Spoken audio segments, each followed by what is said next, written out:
Greetings from Parque de Atracciones de Madrid, here just on the outskirts of Madrid in Spain. Shortly about to open, you can see the crowds are forming outside. It's Saturday, so probably a little bit busy, but it looks like there's going to be a good atmosphere today. And this is a really interesting rural location. We've just driven through forests and stuff to get here in the Uber. So yeah, excited to get inside. We've got some fairly unique rides here, so let's head inside to Parque de Atracciones. So here we are inside the park. This is going to be really interesting. It's not a park I've been to before. I'm not that familiar with many of the rides. I know they've got the Maura Sky Loop, a cool looking intimate inverted coaster, and some sort of Maura spinner, which looks really good fun. We've also got Apocalypse over here. Or at least the very same model as Apocalypse. Formerly of Drayton Manor. It's also got a top spin over here and a Huss Frisbee. So we're going to begin our day here with La Maquina, which is the Huss Frisbee behind us. Neither of us have actually done a Huss Frisbee before, so this is going to be quite interesting. I'm of course joined again by Joe from Theme Park Insanity. Let's get on for a ride.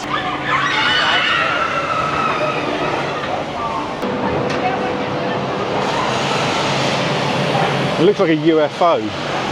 Well, that was really interesting. Kind of like a KMG Afterburner in many respects, but a bit better. Obviously lots of spinning and lots of pirate shippy type movements. About halfway through, it just ramped up and started spinning about twice the speed it was before, so we sort of got used to it, and suddenly it was head spinning all over the place. But no, that was good, I enjoyed that. Now we do have one of those in the UK at West Midlands Safari Park, so if you did want to ride something similar, you can go over there. I've not been there personally yet, but no, that was pretty good fun, I enjoyed that. So we're going to go and ride Tarántula, which is a Maura spinner with a really cool looking layout. It looks very kind of airtime focused, which I like. And up ahead here we see the entrance, and the tarantula's legs is literally coming over the pathway. Is he going to lay eggs on us? Who knows?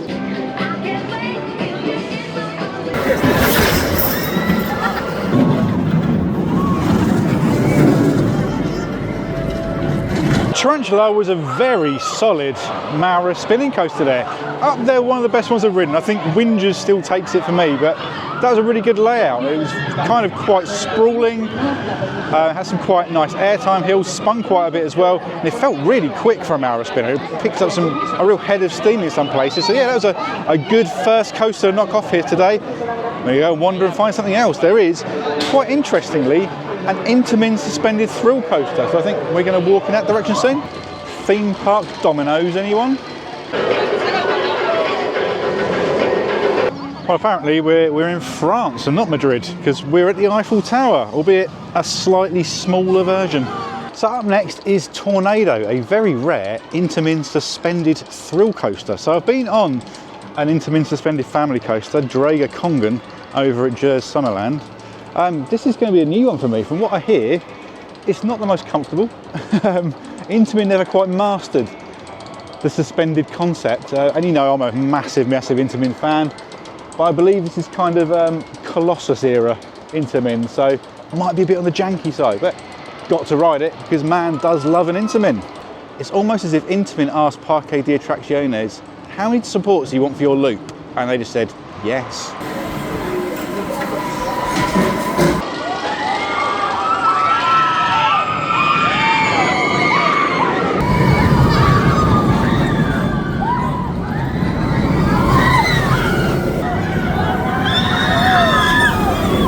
Tornado was okay. Intamin never really mastered the inverted model or suspended model, if you like.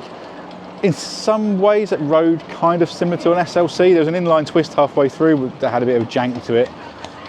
Otherwise it was okay, it just wasn't that forceful really. There's like a helix at the end that looked like it was going to be like really forceful, and it just took it really slowly. There was a bit of drag over the loops, which was nice, but yeah, on the whole it's a low to mid-tier Intamin. When we know what Intamin are capable of now, you know, this seems a little underwhelming in comparison, but still good to get on it and an enjoyable enough ride. It's just the bar's set so high now for Intamin coasters that when you ride something like this, it's just a bit like, all right, this is something Vekoma could have done 20 years ago, if I'm honest, but even still, happy to get on it. Just a note about the restraints on Tornado there. So most over-the-shoulder restraints, you'll have a seat belt that is in the middle. For some reason, the seat belts on these were like to the side. It was really weird and awkward to try and get it locked in and unlocked when you came off the ride. Weird. Not sure why they did that, but there you go. So we just rounded this corner here, and I was like, this has got Walking Dead vibes, like a Thorpe Park. And then get the sign over here, and it is literally a Walking Dead ride. My intuition was correct. So I'm not sure what this is, whether this is a coaster, whether this is a maze. I think it's a maze because you've got to buy a separate ticket, so. And it doesn't look very open either. Yeah, interesting. Walking Dead experience. Well, Joe looks like he's struggling with the basics of undoing a restraint and getting onto a Starflyer. You're in trouble there, Joe? Just a little bit, yeah. Yeah, I bailed on this one. It kind of looks like he's in some sort of zoo, doesn't it? A performing monkey. Well, Joe is up there somewhere rotating. Yeah, I've learned my lesson from these. They always look like they're going to be fun, and then you get sort of 100 feet up in the air and it's bloody freezing, and you end up just getting cold and waiting for it to come down. To be fair, that actually didn't stay up there that long, so it might not have been too bad. But yeah, I can take or leave Starflyers. So here we have the park map, and so far we've only really seen the bits on the left-hand side here, so there's still all of this to explore. Obviously we haven't actually ridden Abismo yet, which is number 1 there, but yeah, there's an awful lot yet to do. So grab a bite to eat, because pretty hungry, and I'm going to crack on. How's the Starflyer, Joe? Are you feeling like a star? Oh yeah, star flying high. No, it's yeah, it's a good little ride, to be fair, and as I was just saying in my vlog as well, if you don't kind of know where things are in the park and you're visiting here for the first time and you don't mind riding those things, then jump on, because you can map the entire park out from the top of there. And I know for a fact now that, I mean, yeah, even though you can see it on obviously the map that's down here, I know there's 2 more coasters that way and a few more rides that way as well. I didn't know kind of how far it went back. So yeah, if you want to know where things are, give the Starflyer a ride. So they have a Nickelodeon Land here at Parque de Atracciones. Are we in Madrid or are we in Blackpool? What are you saying, SpongeBob? Oh, you're asking them to like the video? Yeah. Well, that actually looks kind of spinny, doesn't it? Oh, look, they're actually spinning quite quickly there. There's almost waltzer action. Well, I've got a Teenage Mutant Ninja Turtles ride, and I used to be a big fan of that as a kid, so we're going to go and give this a ride. Not got a clue what it is, if it's a little dark ride thing or a flat ride. Not a clue. Well, it turned out that was like a little driving school thing, so we spotted that and then got out of queue. Bit of a shame, because we saw this building here.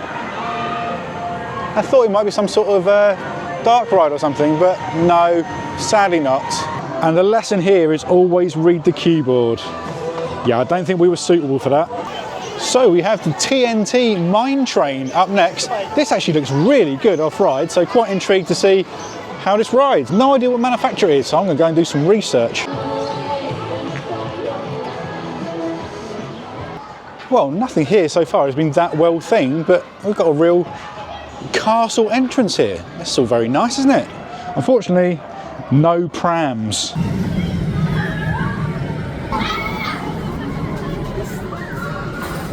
TNT Mine Train was pretty solid. It's a Gerstlauer family coaster. It had quite a decent drop at the back, and Jim mostly some overbanks, a few hills and some helices. It was decent, it was okay. Perfectly solid family coaster. Well, Vértigo's up next. It is a Mack Wild Mouse. That support structure is pretty wild in itself. Let's go for a ride. Well, 25 minutes for a Wild Mouse. It's like being at Chessington. Vértigo was okay. A Mack Wild Mouse. We did a lot of Mack Wild Mouse things. It was taking those hairpin turns very quick, like quicker than a lot of wild mice do. It was quite smooth, but then it would hit the trims and just brake really sharply. And we slammed a couple of bends really strongly. I think I might have a dead left arm from cracking it against the cage. Yeah, a one and done I reckon, but it was okay. It was decent enough, but not entirely comfortable.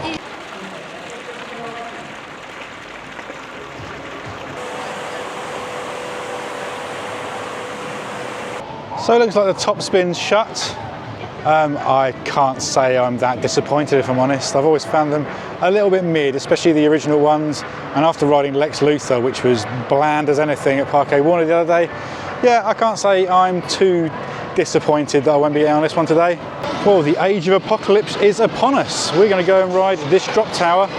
The name is just around the corner here. I'm going to try and figure out what it's called. It is Lanzadera.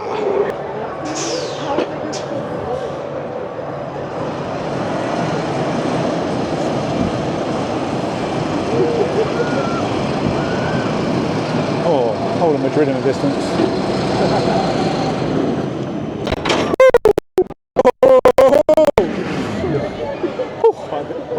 That was a forceful one.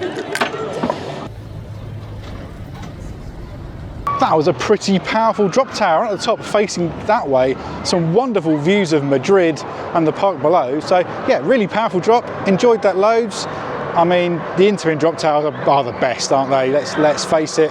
They know what they're doing when it comes to drop towers. And while I do prefer the more modern ones with the big cylindrical structures that tilt at the top, that was still really good. So Abismo is up next, and this could well be abysmal because it's a Maura Sky Loop. I did one of these a couple of years ago at Linnamaki. It was not much fun, I'm not going to lie to you. That vertical lift and then straight into inversion with those horrible Maura X-car restraints, it was not a pleasant experience, but it is a credit, so let's go.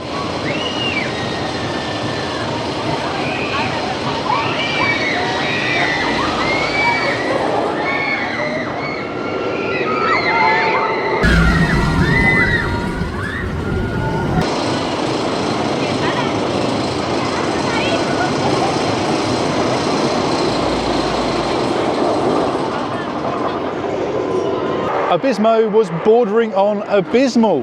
Now when it comes to those Maura X cars, the restraints, and you know how much I love lap bars, they must be the only lap bar restraints out there that I really do not like. They're really bulky and they sit really high, so they kind of come all the way up to like your lower ribs. So when you're getting winched up a sort of vertical lift and then inverting over slowly at the top, like all your weight just goes onto your ribs and it's really not that pleasant an experience. However, there are some redeeming qualities with this version of the Maura Sky Loop. This is the slightly longer layout that has the airtime hill. The airtime hill was actually awesome. It really delivered tons of ejector. But I really don't like that they winch you all the way back up the vertical lift at the end just to lower you back down slowly again. It just wasting my time. Overall verdict, Maura should stick to spinning coasters.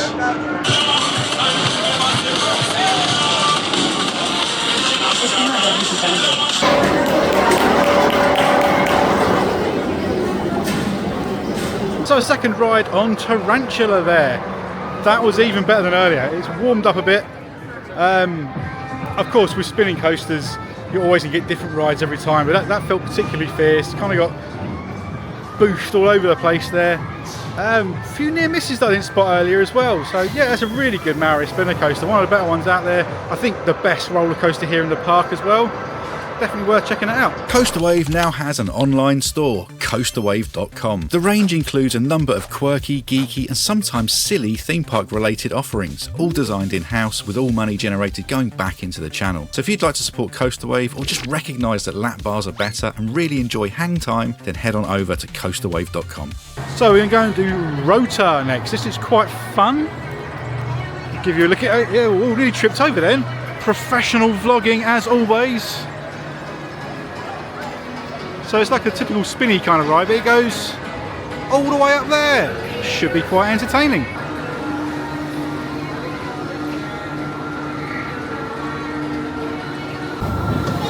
So here we are on board Rotor.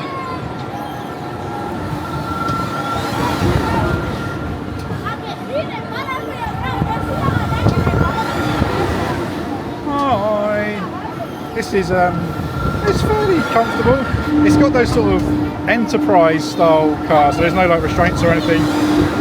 Just kind of sit here and chill and spin a bit. I think we're going to go up a bit further soon.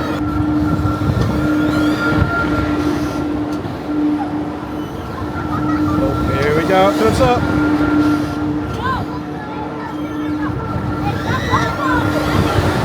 The gimbal's getting so confused.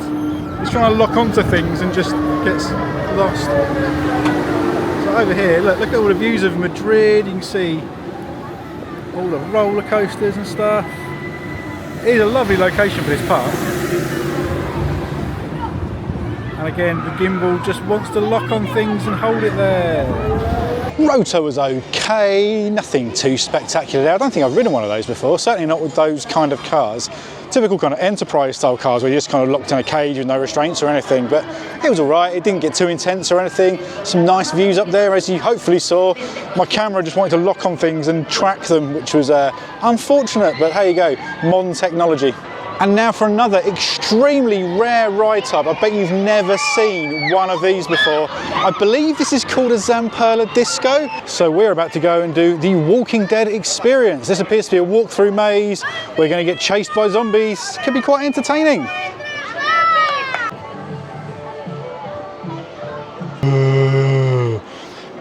That was actually pretty good. Walking Dead The Experience, or as Thought Park would call it, Walking Dead The Experience The Ride, because they just like putting the in front of everything, don't they? That was decent. There's some really good set design in there, some pretty good scares. It was as you'd expect. You walk around and zombies jump out, you go, "Rah!" and you sort of react. The other people in the group we were with were very, very screamy and reactive, which did make it a little bit more tense. But yeah, I quite enjoyed that. It was, like I say, well themed. Quite dark and eerie in there. For some reason a zombie at the end had a chainsaw. I didn't know zombies knew how to operate machinery, but there you go. But no, that's pretty solid. That's a €6.90 upcharge, which I don't think is too unreasonable. Well worth checking out, I think.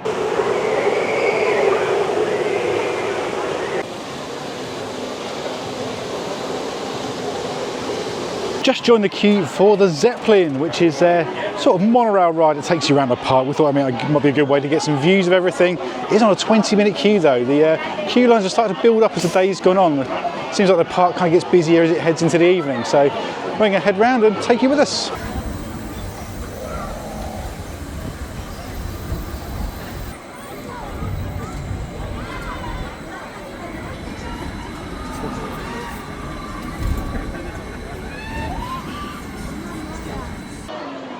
So we're going to tie up the day with La Jungla, or Los Angeles Jungle, which I presume it means.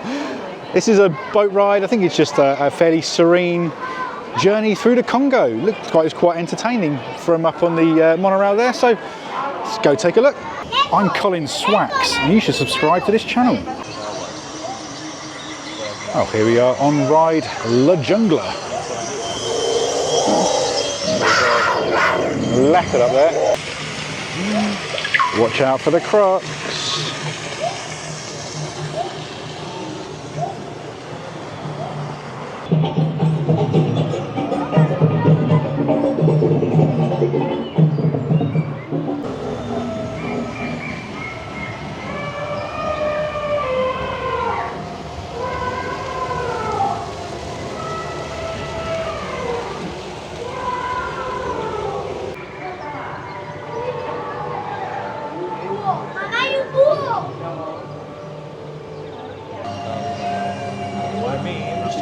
Little rhino.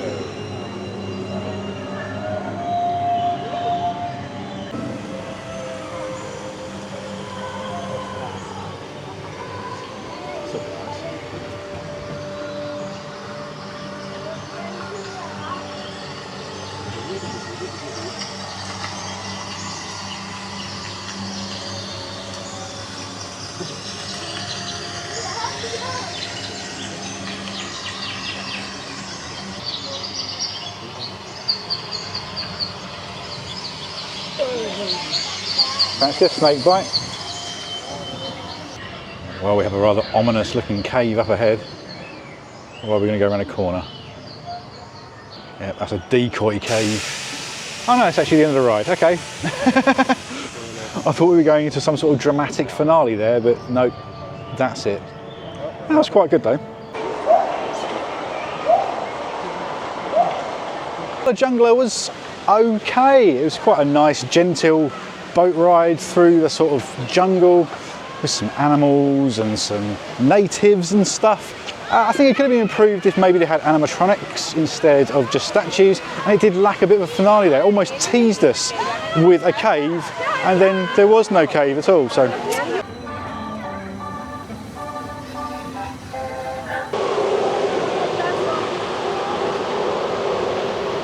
So that concludes our day here at Parque de Atracciones here in Madrid. And it's been quite a nice park. I don't think it's a park I would rush back to. I'm not even sure if I'd class it as a full day park, more of a kind of 3/4 day park. I reckon you could do it half a day realistically. And then if it's not busy, maybe even half a day. But it's been nice to come here. I think if you're in Madrid anyway, to visit Parque Warner, it's worth popping down here. It was €34.90 to get in today. I know on other dates it is a little bit cheaper as well, so certainly worth looking out for deals and stuff. I think highlights here today were Tarántula. That was probably my favourite coaster. I quite enjoyed the Slough mine train as well. That was quite good fun. And that rotor thing was entertaining. The Huss Frisbee was good. Nice to get on the Intamin drop tower too. So there's a lot of decent rides here, but nothing that I would consider to be a real standout. But there you go. But thank you very much for watching. There is a full 2-day vlog from Parque Warner up on the screen there. So watch that if you'd like. Thank you very much for watching, and I shall catch you soon here on Coaster Wave.